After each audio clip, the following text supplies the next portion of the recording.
isu Krista bingin cebei levek oleh bunya chuan Lucifer thuthung ti pattu aninga Lucifer lalram ti kha bunya apattu athupui tur chu ani chubangin kan zirto kha kan part 1 Lucifer thuthung ti part 1 kha kan kal le ta ila ti chuan kan thiat fe theina tin pe mun khata ka zia ngai kha ringa chun zom le kan ni lo wangin part 1 na a I alem kha in ang chi alo to po om thaya chuta chuan kan in thra thiam don nia chan chu apmun te hena dai lo hei ai lian te kamamo a mara chu kala rem chang thei lo chu wangin tiang hian amasa apat 1 nen khan in ang lo de ulak ma se kan soi tengin kan war po thei tho kan be saya chuwangin kan fi azok theinan anuan kha hanle le ta ila Genesis bung khachang khata original creation kan ti pathianina khovel asiam khan chuta chuan khovel khan tuna kan omna khovel ni lo hi khovel masa kan tiang chu a oma chu pathianin chu khovel asiam chuan chu khovela chuan cheng tu tur ka kan ti sons of God kan ti kha pathian fa te kan ti chu vantir ko te ani kan ti kha vantir ko te hi thuthung hluya chuan pathian fa te anni pathian fa te anni na chana kha direct asiam anni wangani ti in kan zira ti chuan chu pathian fa te ve ka chu thuthung hluya chuan assembly of saint antia pathian in khom na a pathian member kan di don nge congregation te ti ni bible ka khapan wona kan zir to kha chuwangin thuthung hluya assembly of saint mi thiang lim te kal khom tiang chi te kan mu khan enge asoi tum kan ti chuan vantir ko chan chen ani chuan thuthung hluya vantir ko te an soi na ani ti kha pakhan na kan thiam chuta chuan thuthung hluya chuan pathianin mi thiang lim ania khovel ma saber kan ti chu original a pathianina assembly of saint mi thiang lim pum khom ati chu vantir ko ho khani suala an tluk ma anni a chuta chuan lalram ape kingdom ape a chuta chuan enge ni bokha an lalta na Lucifer kha ape a Lucifer ne thuthung an nei kan ti kha ta khan thuthung kap nen ti kan ziang meng o kan thria fia thei tho kha kan zia to kha kap nen an siam ta a thuthung an siam ta a chuta chuan Lucifer kha lal adi a Lucifer khwale tuite chu annuaya vantir ko te kha anni chung tian bokin thuthung he Genesis bung khachang khata pathianina mithiang lim a angai chu avantir ko te kha anni pathian fa te ti a ko bok kha avantir ko te kha anni bok chung tian bokin chu suala an lo thik to nuwa chuan Genesis bung khachang nia chuan khovel chu tui in pathianin ati cheta a chuta chuan he vantir ko te khovel kha om am mo rin thuani bible a khoyama ji omlo ma se ni thei thil dang dang ne na han te khina om am ni thei via wa chu kum sang khat chung hi ani arin om vantir ko te na ram an lu chung hi lal ram kingdom an nei chung hi Lucifer kha lal berania annoya in of dan chom zel kha annaya chuda chuan ka chuda thari potang in of dan chom zel kha annaya ama saberin soyang lal thu thleng te mo lal thu thleng te lal ram te lal na te thu nei na te he khovel thim ro rel tu te tharau chim om te ti ang khan an mania khan reng kha chi rang thangin an om he vantir ko khovel kan ti he vantir ko lal rama khan chu pathianin pathian fa te tian kawan nia pathian mi thiang lim pung khom tia kawan ni bo chuda chuan sual an lo thuk tak nuwa khan khovel chu pathianin chaotic mo chaotic earth khovel chu pathianin twin asilta a he tui asil hun chu nga hi kum sang ru vel kha ani thei a om angani chu rin thu bo kan chu bible a khoi ma om lo chu wangin hemi kum sang khale hemi kum sang ru handel bom hian kum sang sari chi anita a chu enge kan ti chuan he khovel jini si bung kha chang ni chu enge ni kha without form mo achia a void aruaka darkness athima deep tui thuk tak ti kha kan zir to kha mun ne dai lo wangin sapin gron jiak me o kan ra thiam don ania ti chuan chumi he khovel an din tharnu khan pathian in thu thung hluya chuan pathian fa te tia akau khan om le a chu chu juda israel ho khani juda israel ho hi pathian fa te ti achan chu engwang mo anna ma khamo pathian in direct adin ni wangin video kha ka siam to khalam kha ti chuan pathian ina ami thiang lim te kal pum khom chu thu thung hluya chuan ami thing zong in van tir ko te tilwa chuan juda ho khan ni le ta a chung juda ho chu pathian in engtan nge ti kha kan ti chuan theocratic pathian center da a pathian ne direct a en kol na le a op na noya khan heng juda ho kha khovel lal ram ro rel tu lal anya pui thiam an de bok chu bible a khonga kan mu kan ti chuan thon khat betera bung hi chang kwa hi thon khat betera bung hi chang kwa hi bible dispensation kha kan zir to a boinia khami khretu dan chon tu na ka soi hi engma athar engma umno ma se la khelo tan tun e video pakhat chau nga thatu ta na kan lo khia lo palta kin keini boina ko khan dispensation bible and dispensation chang thang atlem bera pasari oma chulai jinga keini ko khan kan ti pentecost ni atanga rapture thlenga abbi ka tir ko pola manga pathian chan chin thamin pe ko khan lekha chu khoyangi an zia kan ti chuan ro matanga filimona ni chuwangin ro matanga filimona hi keini kan lekha bi ania chumi kan ti bangi genesis te exodus tu thum lu de kan nol veka filimon nungam jong kan nol ti na lovin abbi ta kan thurin le kan chan chin tha in zia na bu chu khilai chung khi ni kimi pi alam te kimi malam jong jong a khian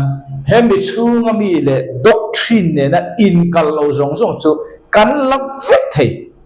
tharawin genesis rang thu buan hi tharawin kan lavek thei doctrine zong na lak vek thei lo ilak chuan bible khal vek chung kan soi du point chu petera thon khat kan chiar do na ko khan hun chung ami ni lo abik takin soi tai la a doctrine zong in juda ho soi na nia boinia ke ni ko khanin hei hi tharawin du chuan kan la thei ma se atakin leilung hi tu na kan la oblo tharaw chuan kan op theiram ho emo chuna kha ama sign kan soi du chuan thon khat petera bung ni chang kwa keima le din ul king james 16:11 ni ma sela nang ni ero chu chuan khan bi lalpui thiam nam thiang lim mi danglam bi nge in sia ti chuan a engma taka a eng mak taka lutura thimata ko chuak tu che fakna te chu in entir thainan engtinga ti kha nangni ero chu tunga ti kha aliterala aso tu chu petera chu sudami nia anma di suda ho kha engeni kha nangni ero chu chuan than bi pathian nam than bi kan ni lalpui thiam priest ani bok nam thiang lim ani bok midang lam bi nge in si a ti chuan a eng mak tak lu tura thimata ko chok tu chu fangna te chu wangin suda ho chu enge ati atak takin literalin mo nam than pui thiam ani royal priest ani lalchi ani he khovela chu tu na thu thum hui ka soi na khani boya ke ni ko khani chu atharawin kan ni tharawin pui thiam kan ni tharawin lal kan ni tu na hi chuan nakina kumsang lal rama chuan kan na niang chu wangin kan thu pui lu le ta ang vantir ko khovela chuan vantir ko te kha pathian in lal na sarkar na pe a in of dan order rank chirang thangena pe a anlal ber chu luciferania anwa in pathian fa te tin ko wa ni thiang lim kal khom pum khom tin ko wa chung ni zo a chuan pathian israel ho kha thang vele a anni chu khovel nam pum puya thang bi pui thiam lalchi anni a chu tak chu pathian fa te atia mi thiang lim pum khom te juda nama kha anam pum ni ti go chung chu anita a ti chuan Genesis book khacha thu ba chan tu na kan leilung he ni ta a tu na kan leilung hi kumsang ruk adama siama tangin kumsang ruk chu hi mi hringin kan op do ni tun po mi hring kan la op me Christian lal ram la op lo mo Isu Christa in khovel hi lal alani lo chuwangin kan zir do chuwangin kum sang ruk hi mi hring ina sorkhana he khovel kan la kon tur tu na kan leilunga hi Genesis bung khachang thum nakina chuan Christa in kum sang khata obanga awa in tu na kan leilung kum sang ruk mi hring ina kan op le Christa na kum sang khata op hambel chen kum sang sari anyang helai khoven hi banti koten an thataka an opchung chu kum sang khat vel ni anga ngai the rin thuani ti chuan hemi leilung a chiat chunga hi kum sang ru ani chu po chu rin thuani kum sang sari ani ti a rin om ang taka ngai the na chu tu na kan leilung hi kum sang sari hi steni adama tanga rapture thang hi second coming thang hi kum sang ru kanenga isua second coming anu kananga he kum sang khat Christa na optur ne na han hen kum sang sari ani don ta bangin human history he kan leilunga hi chumi zo chuan leilung khat meyak ti kan ananga leithar wang thar kha alu kal don ni chu bang ta chuan ka han soi du point chu tu na nang le ke ko khan hi pathian fa te min ti a pathian mi thiang lim te kan ni bok ani chu boina chu wanti ko te Israel chu tan hamte voina kau khante pathian fa te tia kau kan nia mi thiang lim te tia kau kan ni dan kha ka han soi fi ani chu ram chuan ani ta chu bangin na china kan soi to khan hela e chuan tu mo pathian in la ruat kha bang ti ko khowela Genesis bung kha chang kana chuan Lucifer chu pathian in la tan thu thung tha ama se thu thung kha bo pel kan ti theyang chu ta chuan ending e chu kan soi thei kan ti chuan Isaiah bung sompali chang sompani tanga sompali Isaiah bung sompali chang sompathum kha kan chi Isaiah bung sompali chang sompani rang karon chiar pa tange o varpar jing lam fapa engwange varpar jing lam fapa kan mi zo Bible hian le lin dik lo kan pala amo ul king je ma chon o Lucifer te ni Lucifer te chu light bearer te ne engkeng tu pathian engkeng tu khani ta Lucifer soina ni chu engtiziange wa ta itlak tak chu le nam tin ti dom tu engtiziange le sa tla ka iom tak chu le iril ruwa chuan wa na ka chawanga o Lucifer khata hian emoni kha pathian in he Genesis bung ka chang khata original creation leilung asiam tan tir hian khovel universe khovel ki Mars kan ti te khin tiang khovel zong ki ban te ko an lu khat fek anga ngai the ni ma se chu khovel chu engwangin nge alo chimta kum sam khat vel chung anwa chuang ti chu tu na kan chirta khani Lucifer an lal ber khan entinga di kha iril ruwa chuan wana ka chobanga pathian ar si te chung lama khian kalal thutpha enge kha throne lal thutpha khani chuwan kan Bible hian enge asoi tumper kan Bible hi bitam tak chuan pathian khongai na ani lo pole pathian mangai na ani lo pole Calvary cross hi Bible na athil tum athim ber ni kan ti mai the ma se dot Bible na athim ber chu lal thu the ni throne hi ni chuwangin Lucifer po pathian ni throne kha ape a lal thu theng ape a pathian noya pathian ka chunglung ber wan thum na om chumi van ni na tangin setem tlang na panga kha kan soi to chumi noya chon set Lucifer kha omin adang song kha ama put moen om fek ma se ariru achon wana ka chawanga pathian ar sita chunglama chom je chu pathian ar sita kan ti chu Bible thun khata ar van tir ko de soina lama ka kala thut pha ka choi sanga tin in khom na tlang mar top re ta oma chuan ka thu anga ai da ne mar top red di khom dang ki da kha kan kanam chu ni ta chu bangin chu mi bang chuan Lucifer kha enge kan ti chuan i pathian ta thu thungin lal thu theng ka alo nei to thien ma se chu mi chu ariruwa pathian ai chung nung chok om du na bang khan he lal ram van tir ko lal ram kha tuya ti chiatin alo om ta ni chu bang ta chuan chu mi chu van lal ram pathian lal ram video pathum ka siam to di the ni indu le longa thang kan soiman no boin ni mo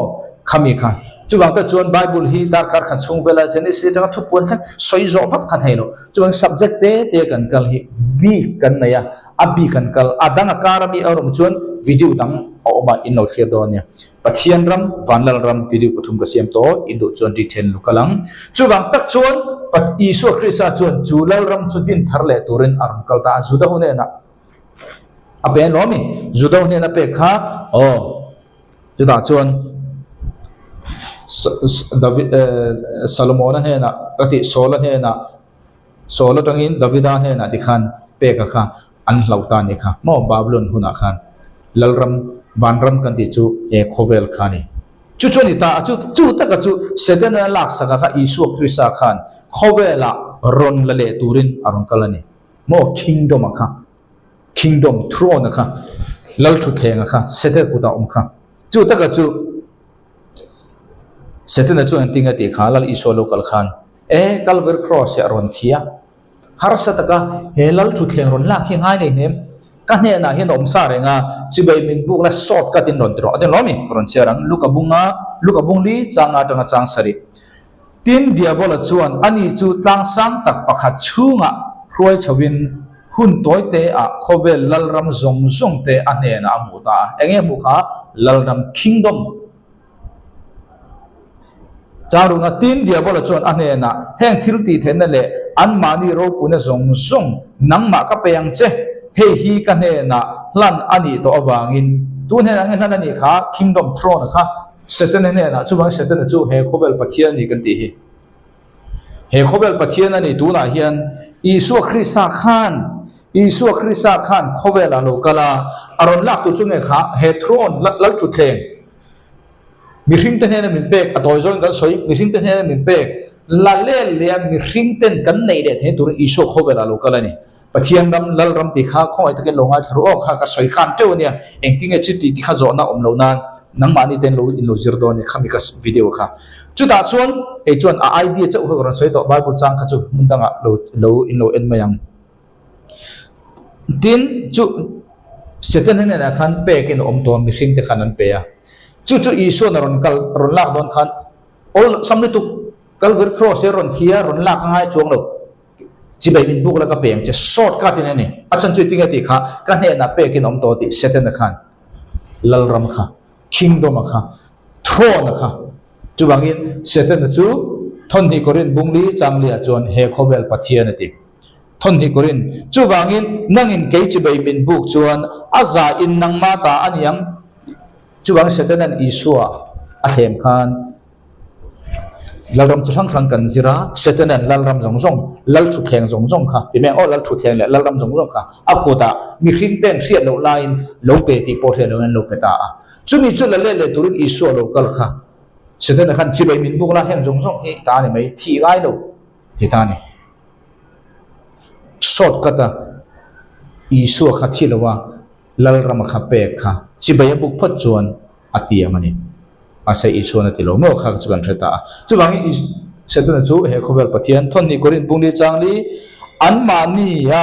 he khobel pathian hian an mani ring lo teril ru ati del to a he khobel pathian kan chu setan khan ni Lucifer khani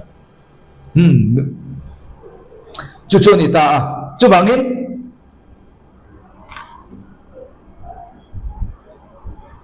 bangin lal Isu kha khobela lo kala setan na te na chi rang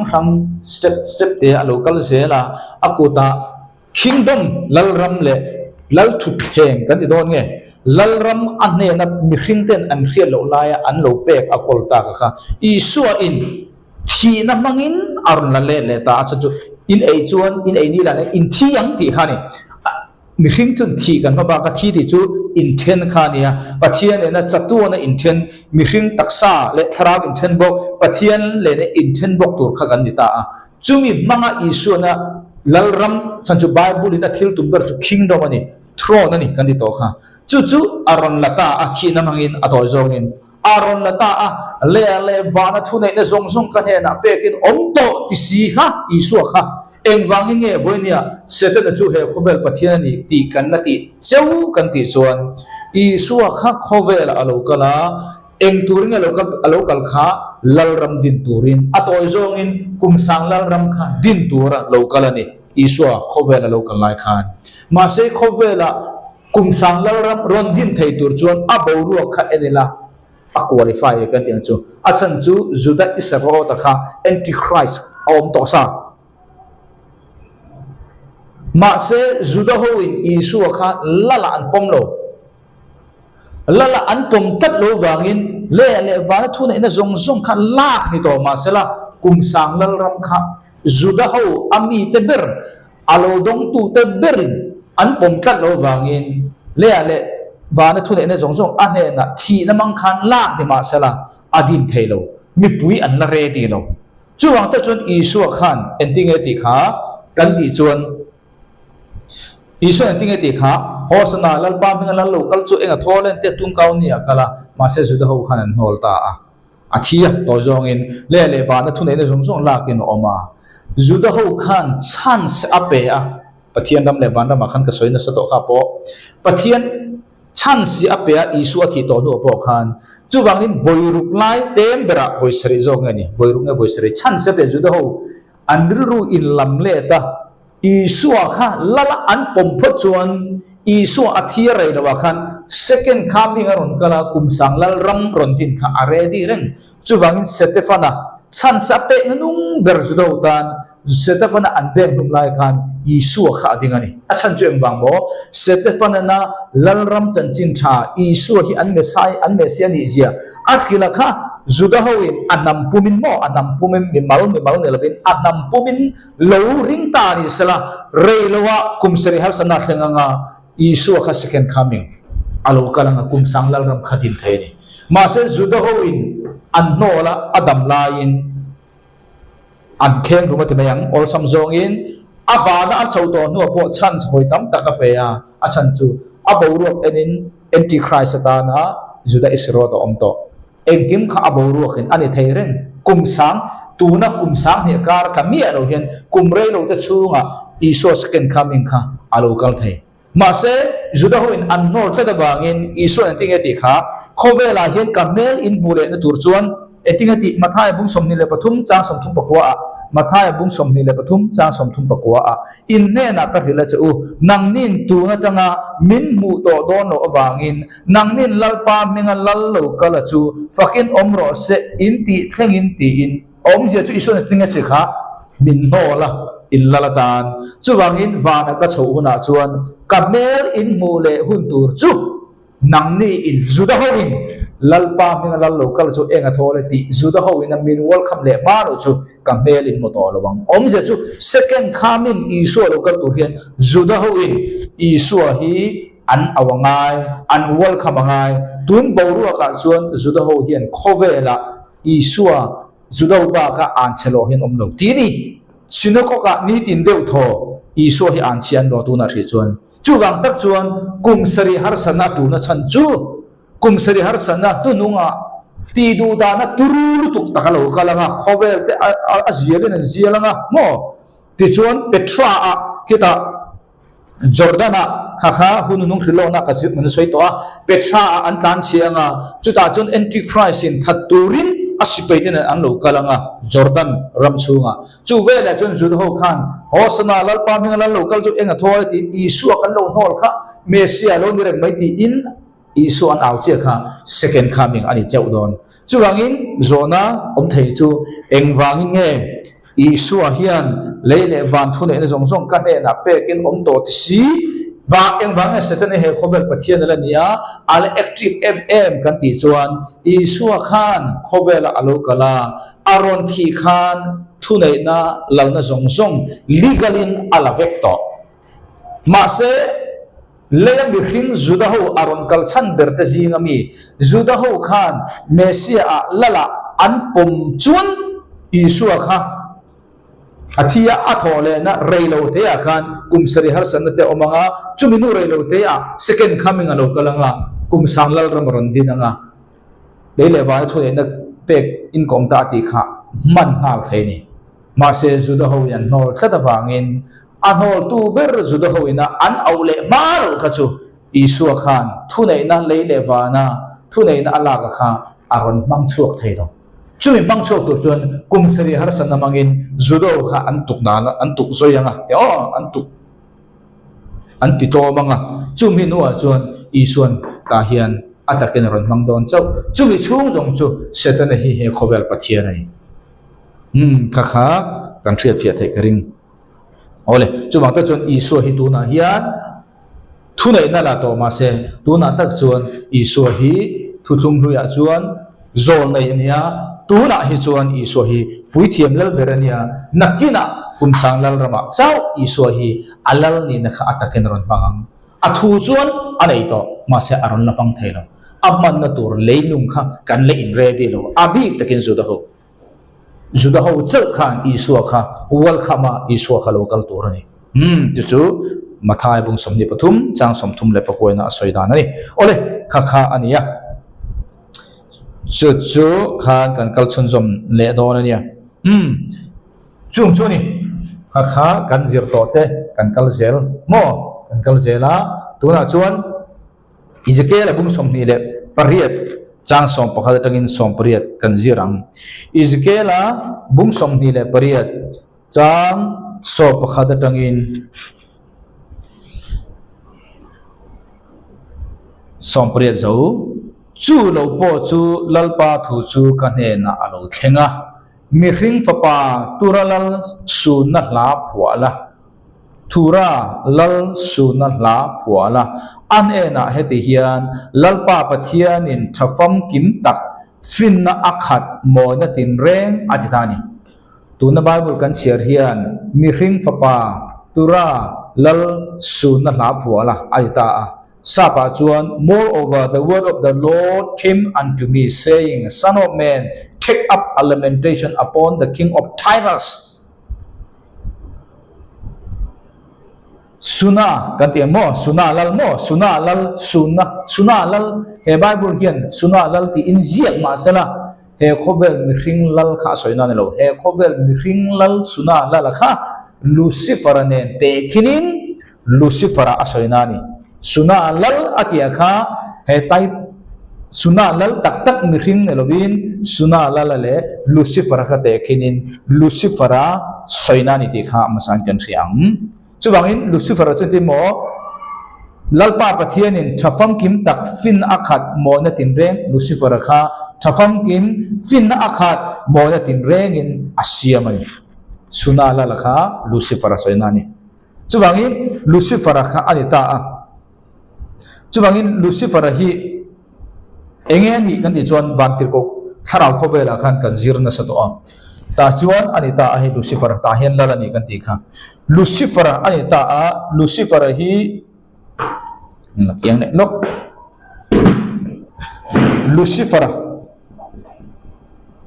Lucifer hi ange ni kan ti chuan cherub mo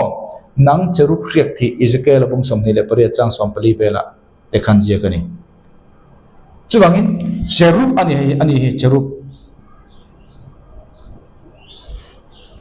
Ezekiel bung khat Ezekiel bung soma te khan ziani cherub ani Lucifer kan ti hi satan alo ni ta hi chuwangin he Lucifer kan ti cherub ho hi cherub kha panga an oma panga jinga khan pakhat kha Lucifer ani ta panga jinga pali kha suala tu velo pathia da hel velo ni ta chu ho chu enge an ni kan ti chuan chung cherub pali mo tu velo te kha he bis kan ti wal bis kan ti mo ransa wal bis te chuan domestic animal vul ransa te mo ti chuan enge kan ti sawa te ti chuan mi hring te ne na heng ho hi i ngai pol thei ve kan ni an mel kha mo bong lu te mi hring te sawa te an ki kha chuwangin heng cheru tho hi tuna kan soita walbis kan ti ransa lo om kan ti don nge walbis te ran domestic animal ti vul som enkol ramte ransa te mi hring te mo sawa te ne khang kha ingkung kai nan nei ti chuan chu cherub tu velo pali kha kan soina ni cherub suala tu ta Lucifer ber hi chu eng nge ingkung kai anai kan ti chuan tui fin ria da tui te sangha te mo tui fin ria da sangha te ti chuan reptile santi bokwa ka kal te nen hian he Lucifer hi ingkung kai nan nei chuwangin Lucifer chu rule ang tia soi khani acham chu reptile kan ti chu bokwa ka kal khani ti chuan fish tuye sangha kan te na kina kan zirang chu ni ta chuwangin ai kha ti chuan seraph omle a seraphim kan ti hi Hebrai tonga local Hebrai tonga anak chuan serpent nen ingkung kai ne mo serpent rule ne o kha ni ro se ti chuan kha Lucifer he lai ni kha elai lal thu theng pe alo tu dan alo suala alo tu dan khatun kan zirani chu ani ta a ti chuan chang som pathum na Ezekiel bung som ni le pariat chang som le pathum pathian huan Eden a icheng tunge Eden huan a cheng kha Lucifer a Genesis bung kachang khadani kan soi kan zirmek he ta Genesis bung kachang thuma evi re da mate an siam pathian an chen khame Eden huan khani lo tu wangin Eden huan ti Bible a move la adam ate chau tura ngai ngar kha adik vek lo mo thangkurana thangkur kati churana asena piang hawang kani lo Eden ti piang pakha chau ngai tura ni lo Bible kha thada kan chiar kan en chuan Lucifer chena Eden aming in ang mase an omna mun ang lo Adam ate chena nen chuman kan chiarang pathian huan Eden a icheng lunglutin reng I in bela sardia topaz lung le diamond beryl onyx jasper sapphire samardin carbuncle aphum ne na azia mo na rangka chaka siam te nangma siam nia bo sai to te chu helai hi mizo babulin do thu samlo wa sapen karon cher acha na chu Eden huana cheng ti khan ka tu chiang ma sela Lucifer hi pathian in asiam hian create ani Lucifer hi siam chopani created being ani siam chop ran siam chop van tir kawani call Bible apo ni se music kha itana siam sak atia call Bible apo pathian in Lucifer I music heng jeng hi pathian itana siam sak chetia atana siam sak lo Bible ni se dan cho ama taksa khan pathian siam jok chuwang Lucifer hi ataksa hian music kha than pa in pathian aperture le atum turin ape ne lovin ataksa khan music chu ron cher do sapin Old King James 16:11 Thou hast been in Eden the garden of God every precious stone was thy covering lumlumotin rengin aku chia the sardius topaz and the diamond the beryl the onyx and the jasper the sapphire the emerald and the carbuncle and gold, the workmanship of thy tribread, and of thy pipes was prepared in thee. Nang ma khan heng music ki buat sai ani tu akhan nge ti kha nang ma khan chum om je chu amata music ka buat sai ni rovin ama taksa khan music omani chuban music te kan theme khurangai aga athu khani ani berlo athu po poimo rualin a music po kha poimo music te khan pain nakina kan la kal do nia Bible teaching mo in the day that I was created chuban Lucifer hi ataksa khan music oma ti chuan khoi anga chen kha Eden kan ti kha nge kha Eden kan ti chu Eden kanti Lucifer ko nga chen Eden ani ta chu Eden chu enge kanti chuan tang ani enge Eden chu tang mountain kanti nga Eden kanti chu minga khani mai Aizol kati chuan kholai tak nge Aizol akhopum pui khak Aizol khani Aizol biak in kati chuan biak in kha Aizol ani mi alo Aizol kha biak in mi alo ma se asoi tu ma chuang kha Aizol biak in bi ka soi tum nani chung tiam bokin edena pathian khuan edena icheng ai ta a huan kha edena ne lo eden kha huan ne bok lo om je chu eden chunga huan om atina ni chu eden chu khoyange om ka ti chun tlanga ani ta a chu tlanga khan huan om chumi pumpui chu eden kan ti kan thre thiam ka soi kha kan soi fia lok no eden kan ti chu abo ro ka pumpui soi na ni chu eden chu a oma chumi eden na chuan pathian huan a siama chu huan chu tlanga ani chuwangin eden kan ti chu tlang ti in kan soi ta ni chumo chu tlang chu a thiang lim mo chu tlang chu a thiang lim o engwang a thiang lim kan chiarang chuwangin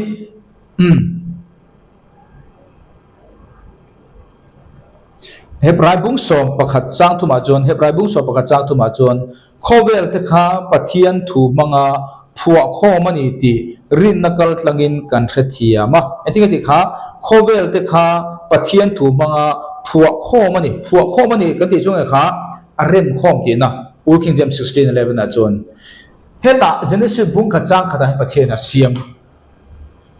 Genesis bung kacang tu mahen asiam lawan ya apua khom arem khom le chan chu Genesis bung kacang dia khan Lucifer le avantir ko te an suala pathian an helawangin pathianin hei hi no tuile te ne lo hei hi tuin ei hi ati cheta a khobela kha chu pathianin Genesis bung kacang tu ma khan arem thale ta ni chu bangin Genesis bung kacang tu mi pathian dei lunga siam na ne lo hei chu arem thatle na apua thatle na a chin fer le na a siam na chu Genesis bung khachang khata de hian ni chu wangin konsia le ang khovel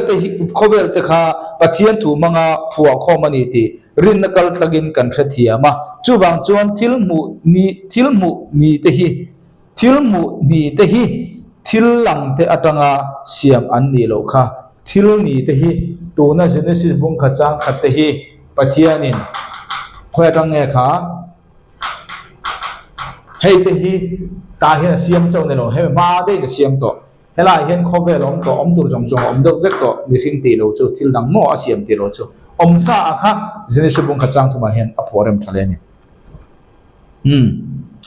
ole Ezekiel bung som ni le pari chang som pari cher chon jomang Ezekiel bung som ni le pari chang som pari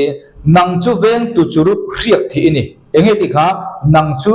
veng tu cherup riak thi ni Lucifer nang chu cherup riak thi ni cherup ini kan ti kan sir to pathian tlang thiang lima ko om tir che hoi kha edena tlang ka ko enge om kha eden chu enge ni kha amun pum puya kha huan oma huan chu ko enge om kha tlang ka soi sol don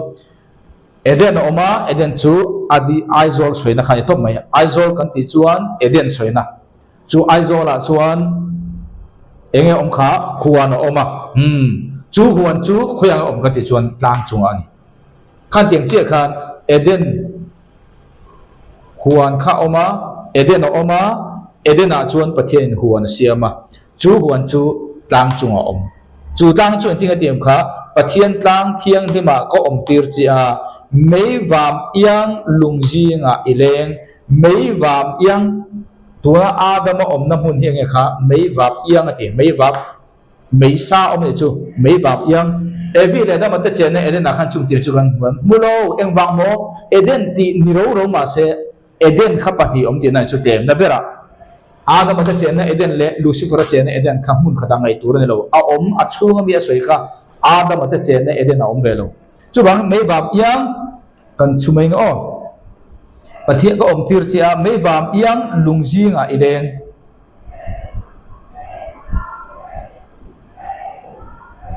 helai mei vam yang ti kha mo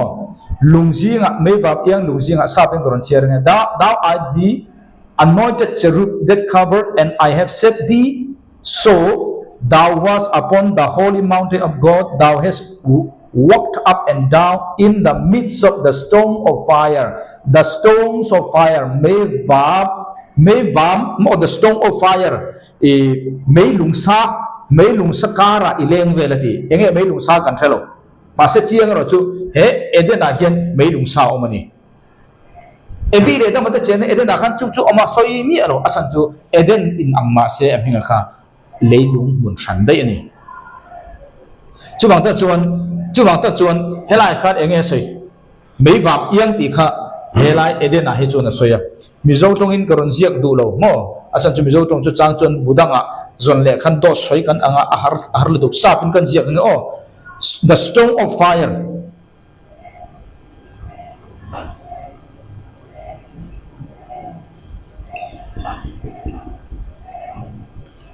hey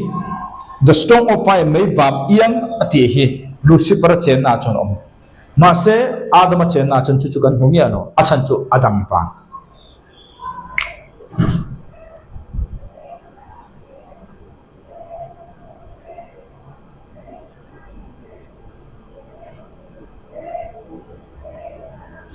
Adam ta chu wangin hela han kan soi lok duwa chu wangin he Lucifer chen na kha he Genesis book study khan ka soi to chu wangin Lucifer chen na Eden kha lei tho ni athen ka chuan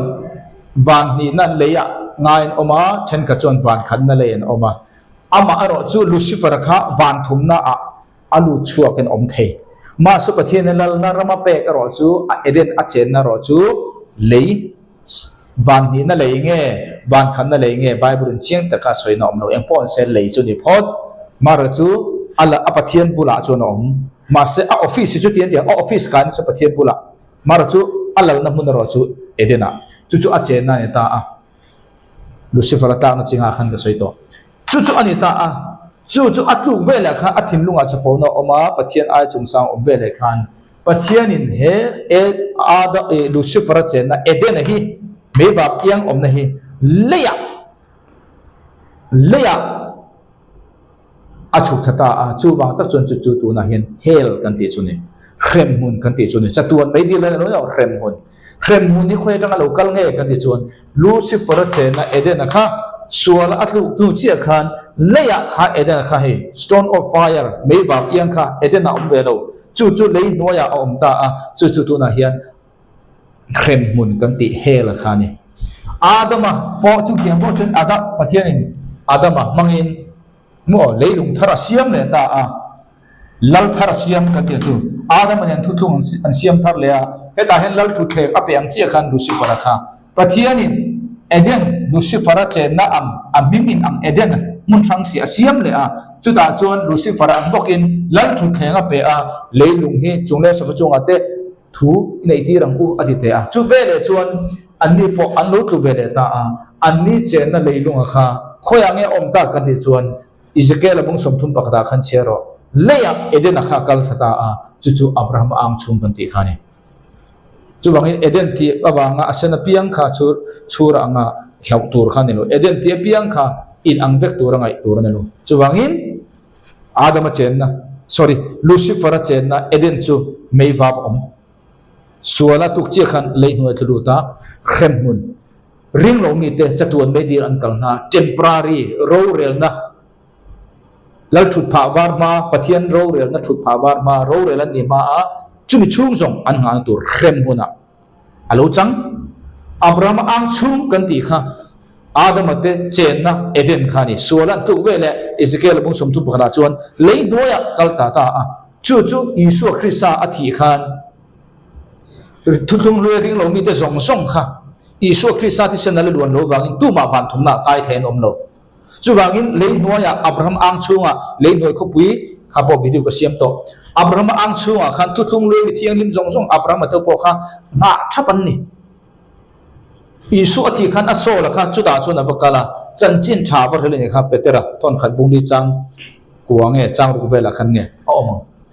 chu vela chen Yesu khan a tho ro le tho puya van thumna chu tu na chon om ta a tirko pola khawana alon chau khan van thumna paradis ani ta ni chon Abraham ang chung kha van thumna sonani Yesu thi ruala a tho le rual khan mo kha ani chu wangin helai hianin ti hianani kan fia thenan kan fia the turin lein hoya khan ti hian om ta a hei hi enge kan ti chuan hel kan ti khani chu tu Eden nge kan ti chuan Lucifer Eden kha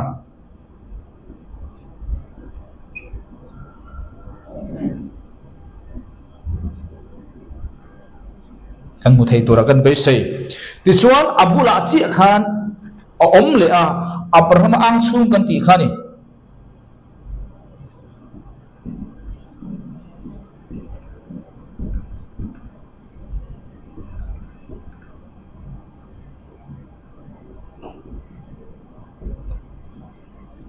chu tu eden nge kan ti chuan Adam eden khani hi Genesis ya khan Genesis book study ya khan eden hi khoi ange om tuna hian Persian girl kan ti khimin noi vela om anga rin the ni book study kan nei to detailing chu ni ta chu tu te hi khoi ange kan hu kan ti chuan mi ho sa le Lazarus kan mu ta ni mi ho sa kha ta hian akala Lazarus kha Abraham ang chunga kalani chuwangin enge ni kha tlang tial hetia om na chani tlang ani bang tlang hi enela tiang hi chi heno omang mo chuwangin heta po hian tlang eden chu khuan ani ya eden ne timang eden oma chu eden chunga chuan pathian huan siama chu huan chu tang chunga siam Adam po chung tiang chi chuan pathianin Adam tlang kha adi Adam huan kha tlang ani chuwangin tlang pani Lucifer eden tlang le Adam tlang pani amta a chuchumi hausa le kara khan nge am kha khai khalama karong kai thelo helama karong kal thelo akara khan khor khrum khami khor khrum kha khor khrum mong le lo kan ti so ni tlang pani kara mo kan thia tura kan ta le tamai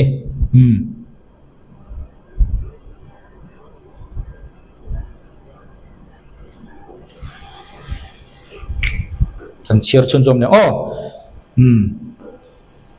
Ezekiel abung som ni le pariat chang so panga kan chiar chun jom le chang khatte teng kan kal i thafam kim siama i om nia ta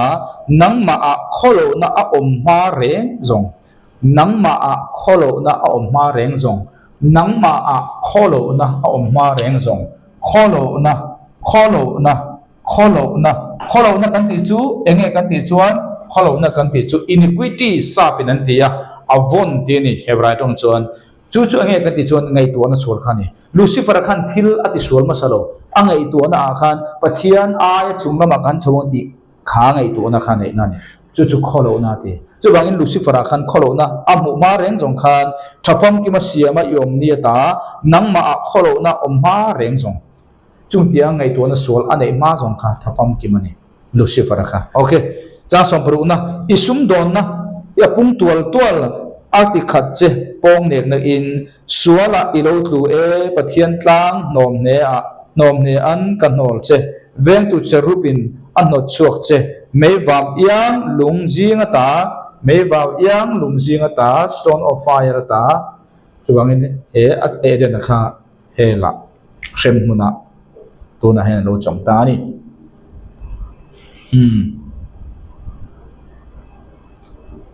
ole chang som le pasari na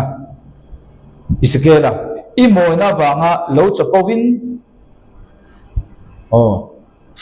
helai hi na china khan ka soi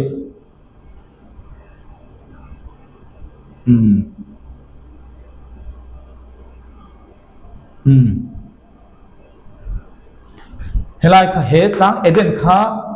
oma chu eden a chuan huan oma huan kha tlang ani he tlang kha atinga ti kha tlang thiang rim te lomi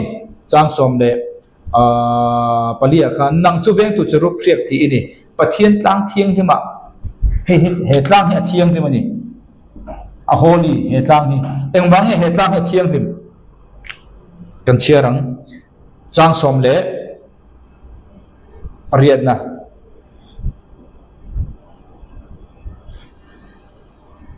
karon chiarang tlang thiang lima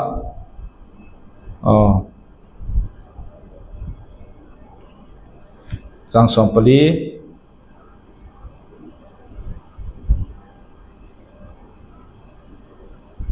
chang som paruk chang som pasari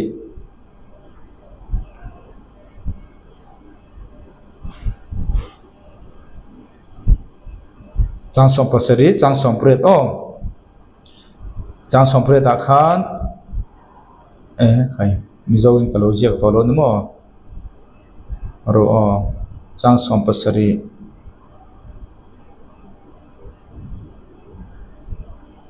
chang som pasari karon cher chang som pre karon cher chang som pre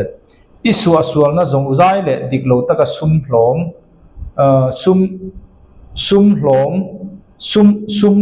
ichin awangin imun thiang lim itibol la inzinga mei ka chuati rangche akang ralang chenga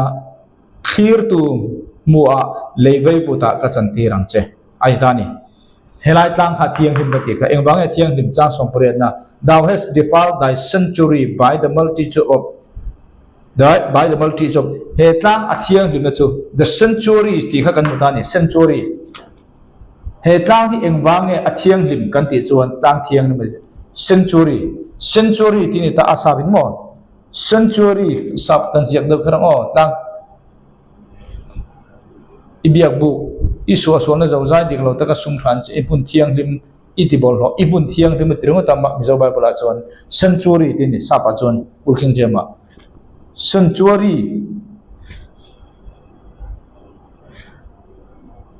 sanctuary ti ta hemi sanctuary ti hi hemi sanctuary sabang hian he tlang hi thiang lim ani he sanctuary si ange kan ti chuan hebrai chuan middas ante middash middas anita he sanctuary ti hi sanctuary hi hebrai middas mosia thaler biak bukha middas ani chu mosia thaler biak buk han pathian ro puina alo chuk thin chu wang ta chon he eden pathian tlang chunga khuan oma chu he tlang hi athiang lim engwang mo he sanctuary biak buk thaler biak buk wang hian thil dang wang ma ani lo lucifer wanga amoina wanga he tlang hi thiang lim ani lo he pathian chen na mun thiang lim middas awang hian he tlang hi thiang lim ani kha kan thret tan kan soi lang ne lo kani chu ani ta chu bangin lucifer ta hian lal ania ama kha thuril tu khan tinge thuril tu khan tinge soi kha thil ni noi thil jong song hi thil thar om lo thil om to ta hi lo om le zel turani adita chu bang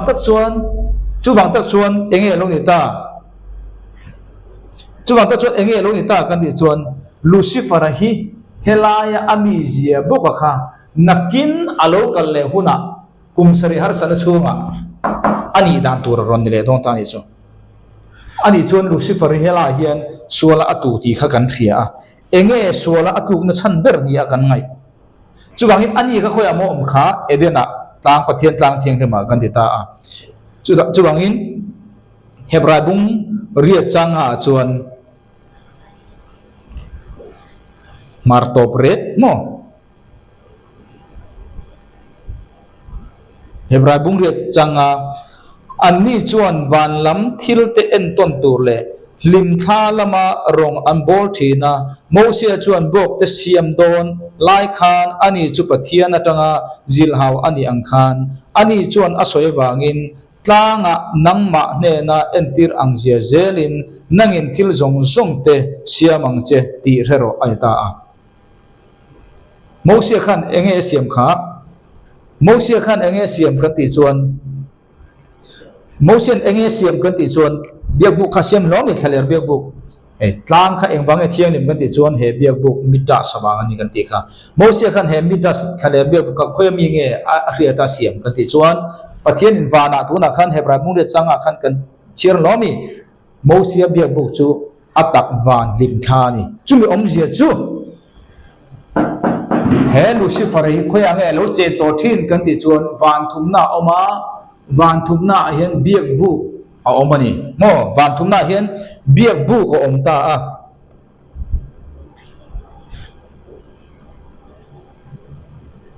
biak bu ko omta ro kan mu thayam biak bu ko omta hei hi van thumna mo van thumna chu ta chuan enge om tur kha ta hian van thumna chu pathian alal berta nomi lal tu thleng kha omta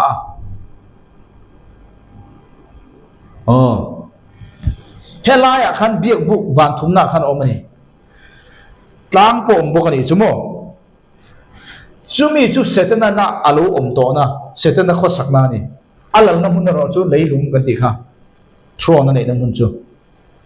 chu ani ta a chu wangin hei hi enge ka ti chuan Pathian temple of God kan tinga kan mu thayam temple of God Pathian biak bu kan ni chu Pathian sanctuary Midas ni hi Midas ani ta a chu ani hei hi van thum na nia van thum na Pathian temple chunami chumotion a mo wangin leya thaler biak bu kharon sa chulai mun chu setana alo kho sak to hrep na khani chuwang tak chuan pyramid te kan huwa adang em dangang engwang mo setanan pyramid chu ti angdo hin lomi tlang angdo hin lomi khobe lam mi khing tu man pyramid hen sem thailo chuwang tak chuan setana kan ti dong ni Lucifer le avantir ko solten lo om to na mun ani ta chuwang in pyramid hi vantir ko sol an tluk ma nge an tluk nu nge an siam ani lo po in Nephilim kan ti Genesis bung rugami khang ho tana an siam kha rin ani mi khing choni theiro mo to choni ti khan kan thriat thei karing chuwang ta chuan thil om to hi lo om le tur nei ta seten na po ta hian ange kha lal ani ta a lal ani kha a op bet aram mi te khatu mo wan pir ko te ani ta chung mi te a chuan ama kha Pathian anga chibai bu kha mana alo du to nakina kumsari har sana chunga po aron du le do ni thil om to te hi lo om le tur ten ni tiang do chi khan mana setana ta hian mi zong zong kha ama chibai bu ka Pathian anga chibai bu adu anang kha afapa antichrist kha afapa antichrist kan apa mi jeron copy in antichrist po kan ta hian mi zong zong chibai bu turin world religion one world religion ron mang do ni antichrist mo antichrist chu tunga ni kha Lucifer fapa ni Pathian po enge ni kha Trinity pa Pathian fa Pathian tharau thiang ni Pathian om chi angin setanan Lucifer oma Lucifer fa chu antichrist ania antichrist ron tan pui tu chu zol nei der ani ka thu pon kan sir khuna kan kalam chu da chuan antichrist chu heda apa in helaya Genesis bung khachang khata lal ani lai kan tiang chu king lal ram ania Pathian in lala aruan laya chibai buk tu le Pathian anga chibai buk tu ra adu na ang ril ruwa kha antichrist po hian kumseri har sana hian aron pu ve nge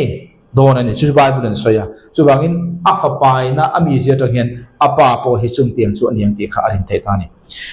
Thessalonica pani na bung ni chang thum tang chang li Thessalonica pani na bung ni chang thum tang chang li engmi ma in engman ruamang ma in nang ni hi bum che usu se chu ni chu athen don awangin athen don lo awangin tluk san na chu a om ma sa zeta tin chu sual mi ring tlak chiat na fa pa chu alo lan zet lo chuan rapture kan ti hi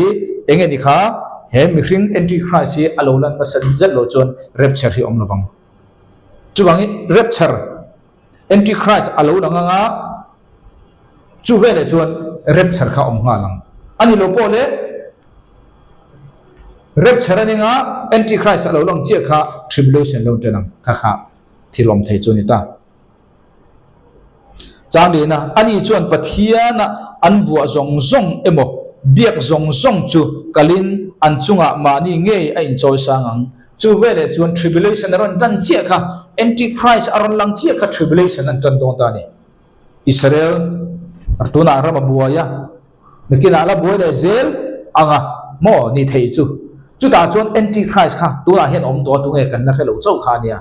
antichrist a om to tu na in khobe apiang to tu nge ti kan thelo chau tu nge ti alo lan na tur hun chu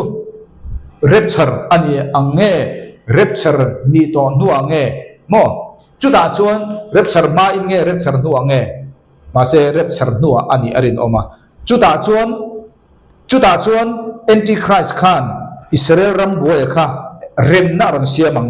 rem na ron siam na nen nge na tan a confirm na tan temple saru arun ti kha arin omani chu rin dan ani chumo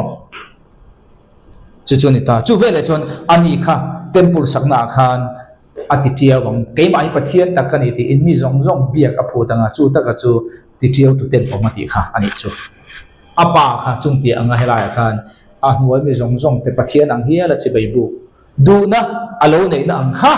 afa pa po hian aron nei ti kha apat lo ti dan setuna ti dan kha rin thei ta ni chu cher chu zamang chang li na ani chuan pathian an bua pathiana an bua zong zong emo biak zong zong chu kalin an chunga mani nge a in choi sangang chu ti chuan ani chu pathian angin pathian biak ina thu in ani chuan pathian ani ti ama nge a in tar chuakang chuwangin antichrist ro lan huna chuan tribulation kum sri har sanan tananga chu vele chuan biak buka khan temple an sak tur chunga khan athuanga keima hi mo an thunga kan ti chu alemani chu da chuan ama kha pathian angin mi zong zong biak tirang chu ta ka chu temple kha ti borbang ani na chan chu ni chu ta ka chu lucifer po hian helai hian chu tiang chu alo ti ni a rinna ni a chan chu apa mi sia po afapa in arati chu Daniela bung som pakhat chang som thum pakhat khan chu antichrist na ti tur choron soita a Daniela bung som pakhat chang som thum pakhat chuan antinge soi tin sipeite chuan an bei sakanga mun thiang limte anti bolho ang antichrist soina mun thiang lim anti bolho don tuna hen temple saklo ni saktura malak me kani an sak huna chuan antichrist khan amun kha aron ti borbang don entin nge kha ama kha pathian anga achunga alim anda anga mi zong zong chibai bu to anti che khan kha mun kha ti borbang ani han ti borbang ang kul nge po chu tin haral thilhan om fo chu ati bowanga tiaw na ten om na chu adin tir zo kang chu vela chuan temple kha ati tiaw abol ho bat al thada wangin pathian ro puina ta khanom thailo mo ti tiaw ne cha som thum le paruna Daniel bung som pakhat tin lal chuan adu ang angin ati anga ama a in choi sang anga pathian tin reng chunga a in tilian anga pathian kalin thilmak tak tak te asoyang tin thin urna khri klak zo ani ma chu a hlo thingang ruat sa chu ti ngei tur ani sia atha tu te pathian chu apoi salwanga mei chiangai nat pathian le pathian dang reng po apoi sahek lowang mi zong zong chunga a intilian don sia ma se chumi aya chuan kulte pathian chu a choi moi anga pathian apa te po ina an thiat ngai lo kha rangkachak nen rangkarua nen lunglu te ne thil du om te nen a choi sangang chang somli le pangana tin tui pui le tlang thiang lim ro pui tak in kara chuan alal puan in ahungang enge ti kha tui pui le tlang thiang lim tui pui si tui pui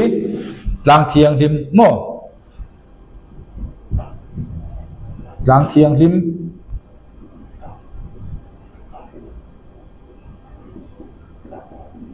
apuan in ati tlang thiang lim le lal puan in ati tabernacle soina tabernacle biak bu kan tinga tabernacle soina sapa chon biak bu chuwangin lucifer hi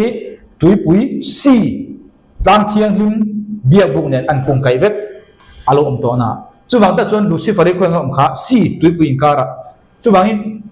van kha oma chunga tuipui inkara ti wangin leya tui om wana tui om lucifer chen na kha chuwang ta chon helaya khan enge lo ni ta ka le chon great deep tuipui thuk tak aten lo mi sene se bung cha ne khan tui thuk tak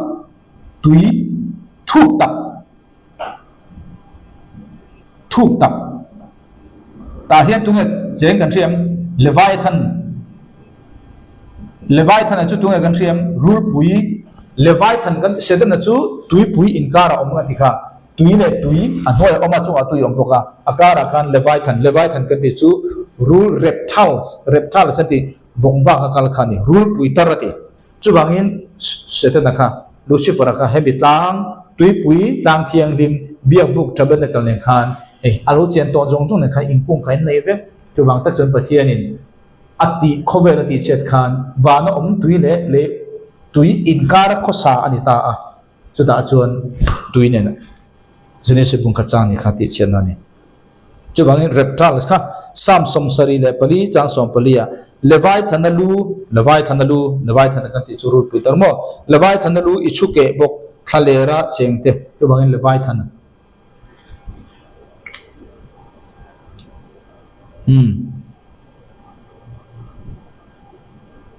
kan zo tep to kan ti so lo lo nge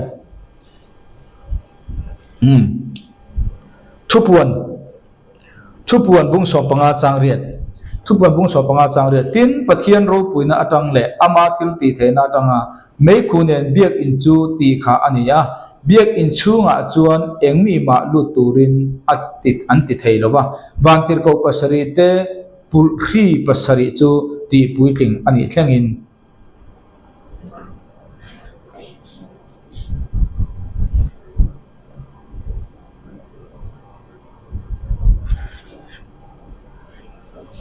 wana pathian bek in chu khon ani a tin ama bek ina ama thut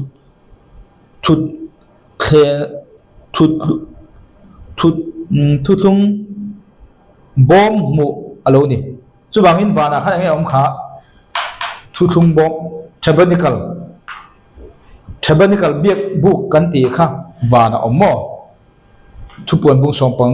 panga chang re kan bunga tin pathian ro puina atang le ama thil ti thena tanga mei khunen biak in chu biak in ti kha biak buk soina temple mo biak in chu ti kha ani a biak in chunga chuan engmi ma lut turin anti theilowa wantir ko pasari te pulkhi pasari te chu ti puithin anni thlengin chuwangin wana khan nge om kha biak bu ko oma biak bukan ti chu tabernacle kha wana om kha thupuan bung som panga chang reta soimo ti chuan thupuan bung som pakhat chang som panga a thupuan bung som pakhat chang som pakwa thupuan bung som pakhat chang som pakwa a tin wana pathian biak in chu khonania wana pathian biak in ti kha biak buk tabernacle ta khoyang omati kha wana omati khonani a tin ama biak in ama thut thunat thuthung bom mu alo ni ta a tin kol phe tele o tele khopuiri tele lirhing tele real ro puina satak alo omta a khoyange biak bu kanti tabernacle kha tu na amho kha wana omani chuwangin biak bu kanti hi wana om chu mo sian amu a tlanga sinai tang khan atakin leya khan chumi lim tha chu sa chau chuwang ta chuan Lucifer hian alo hrechiang lutuk alo thep to na ni chuwangin pyramid kan ti te US dollar a tri kan tiang chi te kha tlang le mani tun ma alo khosak to na ole ti chuan thupu hebrai bung so pani chang som ni le pani karon cherang hebrai bung so pani chang som ni le pani ni ma sala zai on tlang te pathian nung khopui te zai on tlang kan ti chu pathian tlang khani zai on tlang kan ti chu pathian tlang zai on tlang te mo pathian nung khopui te van lam Jerusalem te van tir ko chiar sen lo pung khom te tlang kha Satan chu Lucifer chu tui pui tlang thiang lim biak bung ne ingkung kainak anei kan ti tui pui chu alo chen na nia tuya ti Leviathan rule pui tar kha Lucifer chu ni tlang thiang biak bu kha tu na khan kan soi to wana lo tu ni tlang thiang lim kan soi le don ni ma sela zai on tlang te pathian nung khopui van Jerusalem te van tir ko chiar sen lo pung khom te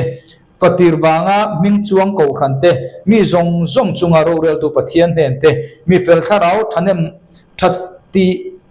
that fam kim na ten hen sap kron cherang but you are come unto Mount Zion and unto the city of the living God, the heavenly Jerusalem, and to numerable company of angels. Omzia chu tuna khan soi kha zai on tang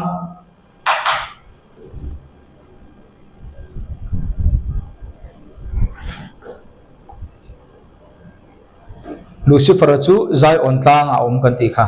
zai on tang a oma chawangin he a om na mun jong hi ti hian a soi theng chu tlang mo triangle ti hen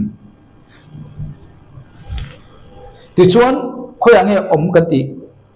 ti le chuan zai on tlang a om tlang chu hei tiang ni kan ti khamo tiang om kan ti kha chu alo om to na ni ta a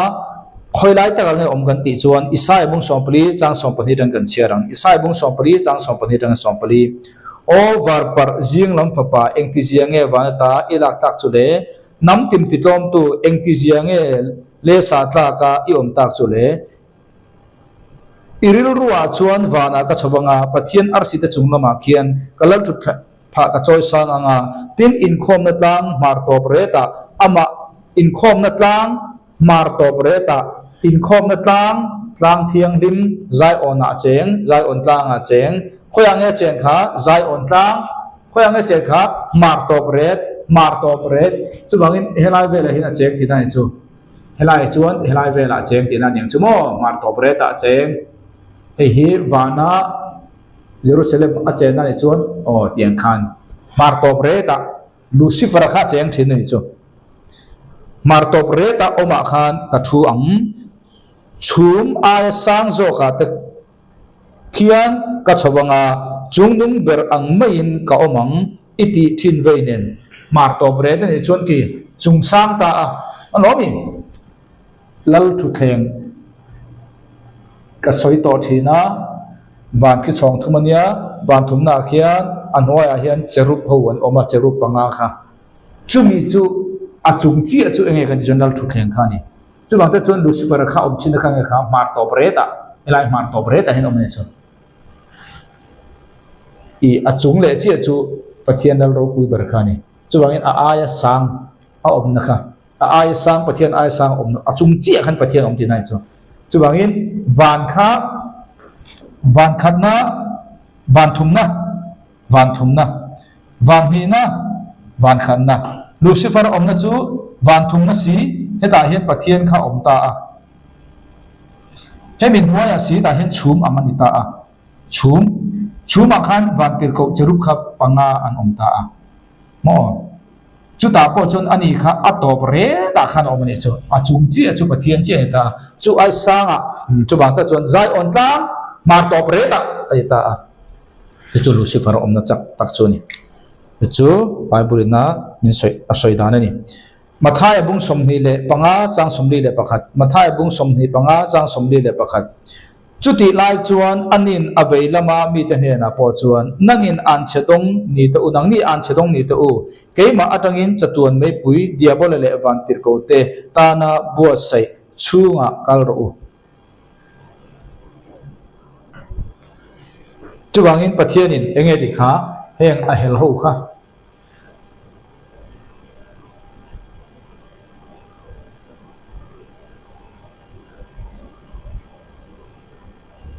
ro ta hianin akon chiar lok nga hebrai bung som pani chang som ni le pani ni thum hi hebrai bung som pani chang som ni pathum hi fatirwana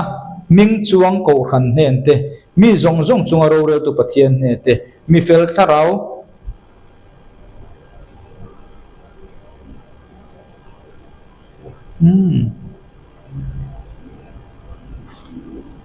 helai hianin chiar mai ka nei nge niango aro pathian hian Lucifer hi nakina ala khem tur thu hi a khilok sani a khilok ta sa ta a pon roset kan chiar chu bangin tu Lucifer le a dung zui tu te nga khwa ngam pe don kha chuti lai chuan anin aveilama mi te he na po chuan nangni an chedong ni te u keima atangin chatuan mei pui diabola le avan tir ko te ta na bo sai chunga kal ro heng ho diabola le anung zui van tir ko te kha pathianin nakina chuan chatuan mei pui a khan ala thak vek no ni chu voinia setenna thil tumber chu amaruala atam thei ang ber mai mi ring te amaruala chatuan mei pui min thoi kha til tumber ani chu ba ta chon nang le ke na kan na thober chu mi te na chanchin tha chu chatuan mei dira ta chan chon om thei turin Christian kan ta na min thosak pathian khong ne chanchin tha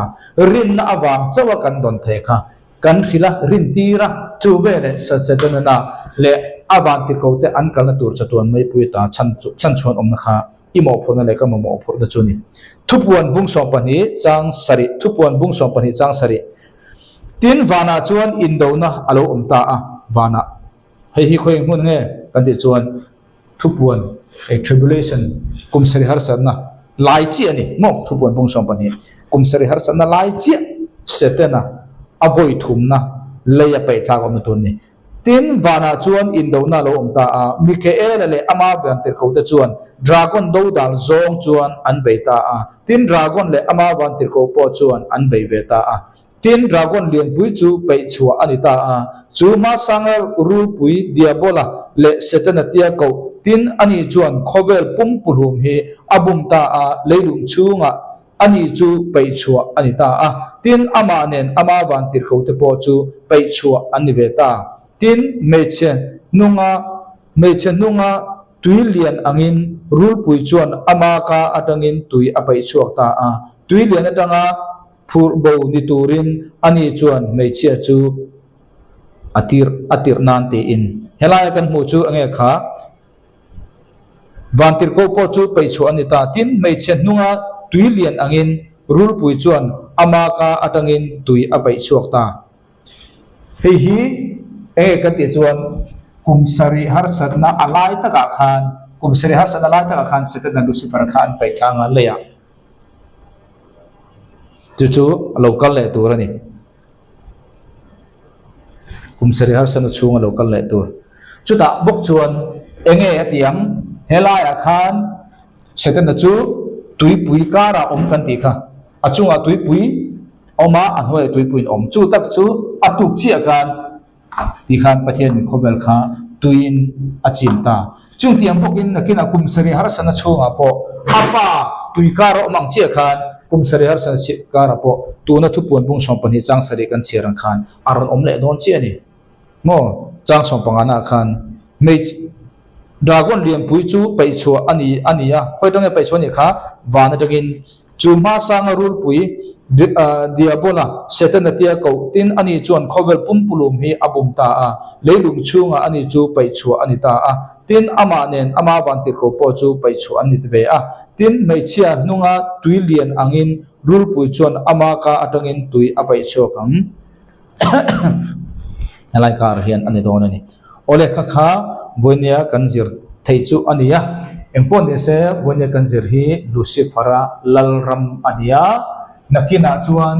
helai chung vela patrina helai chung vela an umdan kha nakina chuan kanjir le do ni thitu jong jong te lalpan atharin mal som theu chu ro se lo me